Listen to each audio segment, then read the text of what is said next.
નમસ્કાર દર્શક મિત્રો, આપ જોઈ રહ્યા છો અરવલ્લી ન્યૂઝ। રાજેન્દ્રનગર મોડાસા વચ્ચે છેલ્લા 4 વર્ષથી અધૂરી પડેલી રોડની કામગીરી હવે લોકો માટે જીવલેણ સાબિત થઈ રહી છે। ગઈકાલે વધુ એક નિર્દોષ ઇકો કાર ચાલકનો અકસ્માતમાં કરુણ મોત થતા સમગ્ર પંથકમાં ભારે આક્રોશ ફાટી નીકળ્યો છે। આજે અકસ્માત સ્થળે આશુતોષ રાઠોડના નેતૃત્વમાં મોટી સંખ્યામાં સ્થાનિક ગ્રામજનો, મુસાફરો અને આગેવાનો એકત્ર થયા હતા। લોકોએ રોડ પર ચક્કાજામ કરીને સરકાર અને સંબંધિત તંત્ર સામે ઉગ્ર વિરોધ નોંધાવ્યો હતો। વિરોધના કારણે થોડા સમય માટે વાહન વ્યવહાર પણ ઠપ થઈ ગયો હતો। વિરોધ પ્રદર્શન દરમિયાન લોકોએ આક્ષેપ કર્યા કે છેલ્લા 4 વર્ષથી લગભગ 20 કિલોમીટરનો રોડ અધૂરો પડ્યો છે। એક જ લેનમાં સામસામે વાહનો પસાર થતા દરરોજ અકસ્માતનો ભય રહે છે અને હવે તંત્રની બેદરકારીના કારણે નિર્દોષ લોકો જીવ ગુમાવી રહ્યા છે। સ્થાનિકોએ વિરોધ પ્રદર્શિત કરીને રાજેન્દ્રનગર મોડાસા રોડનું કામ યુદ્ધના ધોરણોએ તાત્કાલિક શરૂ કરવામાં આવે, અકસ્માતો અટકાવવા પૂરતી સુરક્ષા, ડિવાઈડર, સાઇનેજ અને ટ્રાફિક વ્યવસ્થા ગોઠવવામાં આવે, કામમાં વિલંબ માટે જવાબદાર અધિકારીઓ અને કોન્ટ્રાક્ટર સામે કડક કાર્યવાહી કરવામાં આવે તેવી માંગ સાથે સ્થાનિકોએ સ્પષ્ટ ચીમકી આપી છે કે જો ટૂંક સમયમાં રોડનું કામ પૂર્ણ નહીં થાય તો જન આંદોલન વધુ ઉગ્ર બનાવવામાં આવશે અને તેની સંપૂર્ણ જવાબદારી સરકાર અને તંત્રની રહેશે। પ્રશ્ન એ છે કે હજુ કેટલા નિર્દોષ લોકોના જીવ ગયા પછી તંત્ર જાગશે કે પછી આ રોડ આમ જ મોતનો માર્ગ બની રહેશે। વૈભવ રાઠોડ, અરવલ્લી ન્યૂઝ, મોડાસા। રાજેન્દ્રનગર મોડાસાનો રોડ છેલ્લા 4 વર્ષથી અધૂરો છે।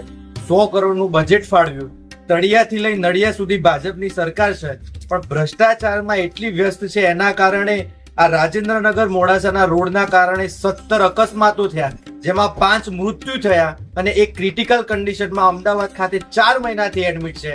ગઈકાલે આ રોડના કારણે એક 35 વર્ષના યુવાનોનું મૃત્યુ થયું। ખરેખર આ સરકાર માટે અને તંત્ર માટે શરમજનક છે, જે બાબતે રૂરલ પોલીસ સ્ટેશન અને જિલ્લા કલેક્ટર સાહેબ તેમજ સેક્રેટરી સાહેબને પણ એક આવેદન અને મુખ્યમંત્રી સાહેબને પણ આવેદન મોકલવાનું છે અને આજે સબ ડિવિઝનલ મેજિસ્ટ્રેટ સાહેબને આવેદનપત્ર આપ્યું છે અને માંગ કરીએ છીએ કે તાત્કાલિક ધોરણે રોડનું કામ પૂરું કરવામાં આવે અને હાલના ધોરણે ડિવાઈડર હટાવવામાં આવે।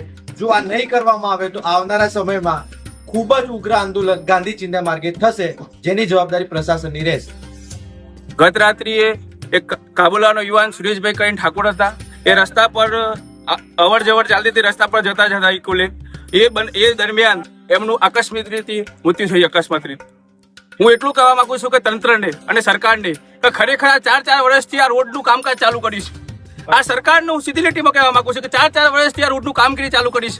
તંત્ર ખરેખર આ કેમ આટલી બધી બેદરકારી ધરાવે છે કે આજ અગાઉ પણ 1-2 મહિના પહેલા ભાઈ આપણા અરપોદરાનો એક ભાઈ યુવાન હતો, એ પણ મેડાસન જોડે એક અકસ્માત થઈ તો પણ એને જીવ ગુમાવ્યો છે। એટલે હું સીધી લીટીમાં સરકારને અને તંત્રને, વહીવટી તંત્રને કહેવા માંગુ છું કે ખરેખર આટલું આ 4 વર્ષથી તો રસ્તો જો દ્વારકાથી શામળાજી બનાવવાનો તો પણ બની ગયો હોય તો સરકાર આમાં રસ કેમ નથી લેતી, તંત્ર કેમ રસ નથી લેતી આ શામળાજી અને મોડાસા રોડ ઉપર? એ હું આ મીડિયા મારફતે અને તંત્રને માનનીય જે ડીએમ સાહેબ છે, માનનીય કલેક્ટર સાહેબ શ્રીનો હું આ મીડિયા મારફતે કહેવા માંગુ છું કે સાહેબ ખરેખર આ કયા સ્ટન ઉપર ચાલે છે આ રાજકારણ કે જેથી કરીને રાજેન્દ્રનગર થી તે મોડાસા સુધીનો રસ્તો બનતો નથી સાહેબ। આવી જે રસ્તો ખરેખર પ્રાયોરિટી પહેલી આપવી જોઈએ, કારણ કે અહીંયા અવર જવરના મોડાસાથી તે નેશનલ નંબર 8 નો જોડતો માર્ગ છે, તો ખરેખર આ કેટલા ગૂંચવાનું છે એ ખબર પડતી નથી અને આનો બનાવ એક નિર્દોષ જે વાહન ચાલકોનો ભોગ બને છે।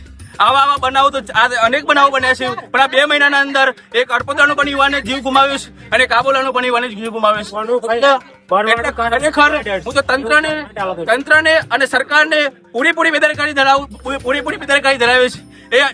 એના અનુસંધાને માનનીય કલેક્ટર સાહેબ શ્રીને હું સંબોધું છું કે સાહેબ ખરેખર તમે આ જે ટ્રોફિક છે એના અનુસંધાને તમે એને અનુસંધાને ચર્ચા કરો અને ખરેખર આરએમડી વિભાગને કહો કે ખરેખર આ રસ્તો કેમ નથી બનતો અને એની પૂરેપૂરી રસ લઈ અને આનું સમસ્યાનું સમાધાન કરો, કારણ કે અમારા જો પોલીસ ડિપાર્ટમેન્ટથી કોઈ વેરજેર નથી કે બીજા કોઈ વેરજેર નથી, કોઈને અમારે કોઈ ટ્રાફિક કરવાનું કોઈ સમસ્યાનું કોઈ પેલી નથી, પણ ખરેખર આવા જે સમસ્યાઓ ઊભી થાય છે એનું હલ કરવાની નમ્ર અપીલ કરવામાં આવે છે।